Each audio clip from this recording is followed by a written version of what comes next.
తాకట్టులో ఉన్న బంగారాన్ని విడిపించి ఆ రోజు ఆన్లైన్ ధరకే కొంటుంది కొమ్మూరి గోల్డ్.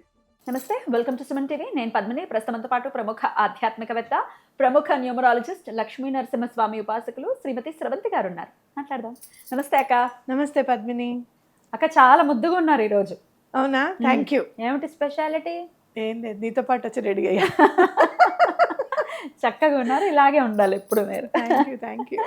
అక్క, రేపు 2వ తారీఖు ఆదివారం సంకటహర చతుర్థి వస్తోంది. ఆషాఢ మాసంలో వచ్చేటటువంటి సంకటహర చతుర్థి.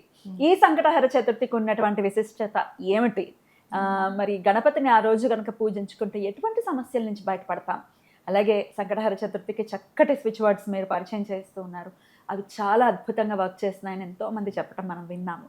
మరి ఈ సంకటహర చతుర్థికి ఎలా, ఏ స్విచ్ వర్డ్ చదువుకోవాలి, ఏం చేయాలి, ఇవన్నీ ఒక్కసారి మీ ద్వారా అక్క. తప్పకుండా చెప్తాను. ఈ సంకటహర చతుర్థి చాలా ఇంపార్టెంట్ అని ఖచ్చితంగా చెప్పుకోవచ్చు. ఎందుకు అంటే కనుక ఆషాఢ మాసం వస్తుంది ఒకటి, గజానన సంకటహర చతుర్థి అని అంటాం అన్నమాట. అంటే ఇక్కడికి వచ్చిన తర్వాత, ఇక్కడ కూర్చున్న తర్వాతే నాకు ఒకటి స్ఫురణకు వచ్చింది. ఏంటి అంటే, వినాయకుడి అండాదండ ఉంటే కనుక ఎలాంటి పనులైనా కూడా అయిపోతాయి. అటు కళ్యాణం దగ్గర నుంచి, ఆర్థిక ఇబ్బందుల దగ్గర నుంచి ఎలాంటివి ఉన్నా కూడా తప్పకుండా తొలగిపోతాయి అని చెప్పుకోవచ్చు. కుజదోషం ఉన్నా కూడా వినాయకుడిని పూజిస్తాం. అలాగే కేతువుకి సంబంధించినవి ఏమైనా కావాలి అని అనుకుంటే కనుక, అంటే కేతువు సరిగ్గా ఏ ప్లేస్లో ఉన్నా ఏదో రకంగా ఇబ్బంది పెడతాడు. ఇందులో ఉన్నాడండి, ఇది డిటాచ్ చేస్తాడు అంటాడు, అందులో ఉన్నాడండి, అది డిటాచ్ చేస్తాడు. డిటాచ్ చేయడంలో మహానుభావుడు సిద్ధాస్తుడు. డిటాచ్మెంట్ అంటే కేతువు కనుక లేకపోతే స్వార్థం పూరితమైన మనుషులం కదా, ఇంకా స్వార్థంగా ఉంటాము అనేది ఖచ్చితంగా చెప్పుకోవచ్చు. మన చేతుల్లో లేనిది వెళ్ళిపోతుంది, మనం ఏం చేయలేము అనే దాంట్లో మనం ఉండేవాళ్ళం కాదు మన కుండలిలో కనుక కేతువు లేకపోతే. కుజుడికి సంబంధించింది అనుకుంటే కనుక మీరు సింధూర గణపతిని, అంటే సింధూరం, గణపతికి సింధూరం కూడా ఆంజనేయ స్వామికి ఎలా అయితే సమర్పిస్తామో సింధూర గణపతికి కూడా అలానే సింధూరం ఇస్తాం. చక్కగా సింధూరము, అలాగే ఏదైనా మంచి సువాసన గల నూనె, రెండు కూడా మీరు ఇచ్చేసి స్వామికి అర్పించండి అని చెప్పి చెప్పుకోవచ్చు. అయితే ఇక్కడ మనం చేసుకోవాల్సింది ఏంటంటే, ఈసారి నుంచి మీరు గణపతి అథర్వ శీర్షం చదవడము అనేది గుర్తుపెట్టుకోండి. చూస్తే గనక వేదాంత సారం అంతా కూడా ఒక మినియేచర్ అనుకోవచ్చు అనమాట. అథర్వ శీర్షము మొత్తం కూడా సారం అంతా ఎందులో ఉంది అంటే అథర్వ శీర్షంలో ఉంది అని చెప్పుకోవచ్చు. చక్కగా అది చదవడం అనేది నేర్చుకోండి. దేవి అథర్వ శీర్ష చదవమంటున్నారు. గణపతి అథర్వ శీర్షము చదువుకోండి, చాలా మంచిది. కొంచెం కష్టంగా ఉంటుంది, లేదా వినొచ్చు, తప్పకుండా వినండి, చాలా బాగుంటుంది. వింటూ ఉంటే స్వామివారి గురించి మనకు అర్థమవుతూ ఉంటుంది. ఎంత సంస్కృతంలో ఉన్నా కూడా మనకి చదువుతూ ఉంటే మనకి అర్థమవుతూ ఉంటుంది అన్నమాట. వింటూ ఉంటే కూడా అర్థమవుతుంటుంది, అవునా వినాయకుడు ఇంత చేయగలుగుతాడా మన కోసం అని మనకు అనిపిస్తుంది. ఇంకోటి, వినాయకుడికి అంతమందిలో కూడా ఎంతో మంది దేవి దేవతలు ఉన్నా కూడా కేతువుని నియంత్రించేది మాలిఫిక్ ఎఫెక్ట్స్ కాదు, పాజిటివ్ ఎఫెక్ట్స్ ఇవ్వు అని చెప్పేది వినాయకుడు. ఇక్కడ మనము జాతకంలో కేతువు మంచి ఎఫెక్ట్స్ ఇచ్చేటట్టుగా మనం ఎలా మౌల్డ్ చేసుకోవాలి, ఎలా మనం కేతువు యొక్క మంచి ఎఫెక్ట్స్ని పొందాలి, అనుగ్రహం పొందాలి అనేది మనం చూద్దాం. ఎందుకంటే గణపతి కాబట్టి, అధిదేవత గణపతి, గణపతి ఎలా చెప్తే అలా వింటాడు ఖచ్చితంగా. అందులో భగవంతుడి ద్వారా అప్లికేషన్ వెళ్ళింది కేతువుకి అంటే స్టాంప్ వేసి పంపించాల్సిందే, ఇంకా తిరుగులేదు. ఇది మామూలుగా ఏం రెమెడీస్ చేసినా కూడా, అక్కడ రావుకేతులు పూజ చేయించుకున్నామండి, ఇక్కడ సర్పదోషం తీయించుకున్నామండి, ఇవన్నీ కాదు. గణపతి చెప్పాడు అంటే కేతువుకి వేదవాక్కు, అమ్మో ముందు ఇతను పని చేసేయాలి, మీరందరు లైన్లో ఉండండి అయ్యా అని చెప్పి ఆయన కోసం ఎన్నో వేల జపాలు చేసి హోమాలు చేసిన వాళ్ళని కూడా అక్కడ నుంచోబెట్టి గణపతి దగ్గర నుంచి వచ్చిన ఫైల్ మీద ముందు సంతకం పెడతాడు ఆయన. కాబట్టి ఇక్కడ మనం ఏం చెయ్యాలి, కేతువుని చేసుకోవాలి అంటే అథర్వ శీర్షం ఒకటి చదువుతూ, స్వామివారిని పూజించుకుంటూ, స్వామికి దండం పెట్టుకొని ఆ రోజు నలుపు తెలుపు రెండు కలగలిపి ఉన్నవి దానం చేయడం అనేది ఇంపార్టెంట్. ఓకే, అంటే నల్ల నువ్వులు తెల్ల నువ్వులు ఓ కలిపేసి ఓ మిక్స్ చేసి ఓకే ఓకే మిక్స్ చేసి దానం ఇవ్వడం అన్నమాట. ఎవరికి ఎవరికైనా బ్రాహ్మడికి ఇవ్వండి, చాలా మంచిది ఇస్తే.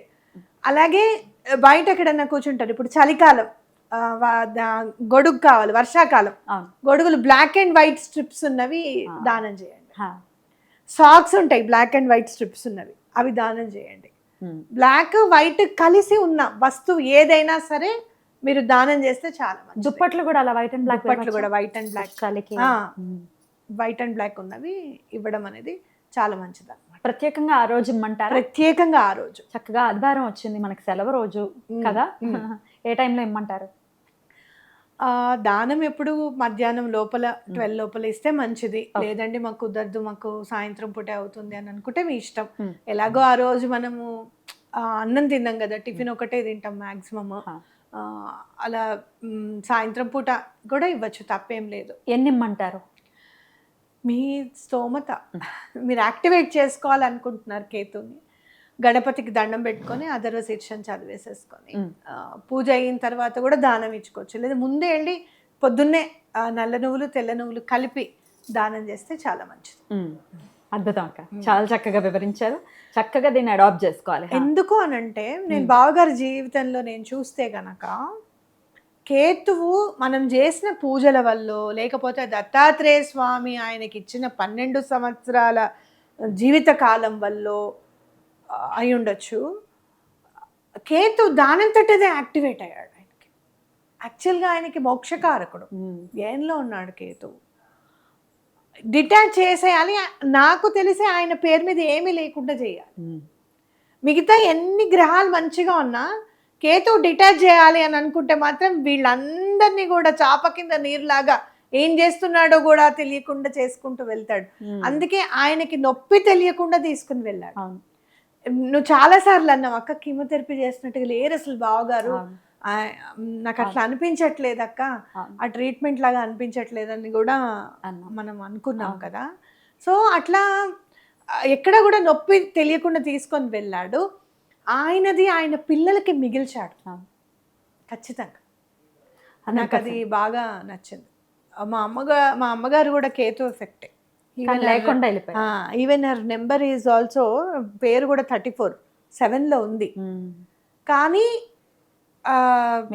ఏం మిగల్చలేదు. ఆవిడ పేరు మీద ఉన్నది ఏది కూడా మాకు ఒక్క రూపాయి కూడా చెల్లెలకి ఏమి మిగల్చకుండా తీసుకుని వెళ్ళాడు. సో మనం తెలుసుకోవాల్సింది ఏంటంటే దీన్ని యాక్టివేట్ చేయడం. నేను బావగారి జీవితం చూసిన తర్వాత ఓహో కేతు మంచి ఎఫెక్ట్స్ ఇస్తే మిగతా గ్రహాలకున్న మాల్ఫిక్ ఎఫెక్ట్స్ కూడా కంట్రోల్ చేయగలుగుతాడు. అండ్ కేతువు ఈజ్ రెస్పాన్సిబుల్ ఫర్ ఇంట్యూషన్, అంటే చెయ్యాలి అన్న తపన, ఇలా చెయ్యాలి అన్న ఉత్సాహం, స్ఫురణ, వీటన్నిటికీ కేతుని మనం యాక్టివేట్ చేసుకోవాలి. ఓకే, ఇలా యాక్టివేట్ చేసుకున్న తర్వాత రాహు ఎగ్జిక్యూట్ చేసేటట్టు ఎట్లా చేయాలనేది మనం ఎక్స్ప్లెయిన్ చేస్తాం నెక్స్ట్ వీడియోలో. నెక్స్ట్ మనం పూజ చేసుకునేటప్పుడు ఏదన్నా మనకు వస్తుంది కదా, ఇవాళ చవితి మనం కేతుని యాక్టివేట్ చేసుకున్నాం, ఆయన ఆలోచిస్తున్నాడు, ఎగ్జిక్యూట్ చేయాల్సింది రాహు, దాన్ని ఎట్లా మనం ఎగ్జిక్యూట్ చేసేటట్టుగా కరెక్ట్గా ఎగ్జిక్యూట్ చేయాలనేది మనం చెప్పుకుందాం అష్టమి వీడియోలో మాట్లాడుకుందాం అక్క. ఎందుకంటే దుర్గాదేవికి సంబంధించి మనం మాట్లాడుతూ రాహుని కదా, అప్పుడు అష్టమి వీడియోకి సంబంధించి వెయిట్ చేయండి, ఆ వీడియో కూడా వస్తుంది. అయితే ఈ రోజున చదువుకోవాల్సినటువంటి స్విచ్ వర్డ్స్ ఏంటి అక్క? ఇక్కడ ఆషాఢ మాసం కాబట్టి అమ్మవారి అనుగ్రహం కూడా మనకి, ఇప్పుడు మనం చక్కగా గుప్త నవరాత్రులు చేసుకున్నాం, అమ్మవారివే దేవి నవరాత్రులు అన్న తప్పేం లేదు, గుప్త నవరాత్రులు చేసుకున్నాం. అందరూ చాలా మంది మేము చేసుకున్నాము అని కూడా తెలియకుండా నెమ్మదిగా గుప్తంగా ఎవరికి చెప్పకుండా చేసేసుకున్న వాళ్ళు చాలా మంది ఉన్నారు. నాకు చాలా హ్యాపీగా అనిపిస్తుంది. ఎందుకంటే మొన్న నేను వెళ్ళేటప్పుడు కావాలని మెట్రోలో వెళ్తున్నాను, నాకు ఇవాళ మెట్రోలో వెళ్ళాలనిపించిందని చెప్పాను కదా, అక్కడ ఒకళ్ళు కలిసి మీరు చెప్పిన తర్వాతే మేము గుప్త నవరాత్రులు స్టార్ట్ చేసామండి, చాలా మంది అంటున్నారు మరి చేసుకోవచ్చా అని అంటే ఏమవద్దు, ఏం ఆలోచించుకొని చేసుకోండి అని చెప్పాను. అంటే ఆ రోజు ఎందుకు వెళ్ళాలనిపించింది, ఆవిడకి చెప్పాలనే ఇది ఉందన్నమాట, కాబట్టి చెప్పుకున్నాం. కాబట్టి ఈసారి మనం వాడుకునే అంటే యూజ్ చేసుకోవాల్సిన స్విచ్ వర్డ్ ఏంటి అంటే, మన జీవితాన్ని ఉద్ధరించడానికి మనం చదవాల్సింది ఏంటంటే లలితం లంబోదరం. లలితం లంబోదరం చాలా బాగా పనిచేస్తుంది. నిన్న కూడా ఒకళ్ళకి ఇచ్చాను నేను, లలిత చాలా ఇబ్బందిగా ఉంది, ఎట్లా ఉంటుందా అని భయం వేస్తుంది అని అంటే ఈ కష్ట సమయంలో లలితం లంబోదరం అనుకుంటూ ఉండండి అని చెప్పాను. మార్నింగ్ కల్లా వాళ్ళకి కొంచెం రిలీఫ్ వచ్చింది. అద్భుతం. ఎన్నిసార్లు చదువుకోమంటారు? 108 టైమ్స్, Right. ఖచ్చితంగా 108 టైమ్స్ చదవండి. పూజ చేసినా చేయకపోయినా స్విచ్ వర్డ్ అయితే చదువుకోవచ్చు కదా. తప్పకుండా చదువుకోవచ్చు. అయితే ఒక పని చేయండి, చక్కగా బోలెడు జాజి పువ్వులు పూజ చేసుకుంటున్నప్పుడు కూడా బోలెడు మల్లెపూలు అవి దొరుకుతున్నాయి. చక్కగా 108 లెక్క పెట్టేసుకోండి ముందు. ఒక్కొక్క పువ్వుతో స్వామివారికి చక్కగా లలితం లంబోదరం అని పెట్టండి. చక్కగా గరిక కూడా తీసుకోండి. ఏ పూజ మీరు షోడశోపచార పూజ చేసినా చేయకపోయినా దీపం వెలిగించి ఆ వినాయకుడికి దండం పెట్టుకొని శుక్లాంబదరం చదివి అలాగే గురువు గారికి కూడా దండం పెట్టుకొని, ఏ గురువైనా పర్వాలేదు, దత్తాత్రేయుడు, శ్రీపాద వల్లభులు దండం పెట్టుకొని గరికతోనూ ఈ జాజి పూలతోనూ లలితం లంబోదరం చదువుకున్నా చాలా మంచి జరుగుతుంది అని చెప్పుకోవచ్చు. అద్భుతం. అలాగే జరగాలి మన వాళ్ళందరికీ కూడా. వినాయకుడు అనుగ్రహం ఉండాలని పరిపూర్ణంగా నేను కోరుకుంటూ చాలా అద్భుతంగా మాకు తెలియజేశారక్క. కృతజ్ఞతలు. నమస్తే అక్క. నమస్తే.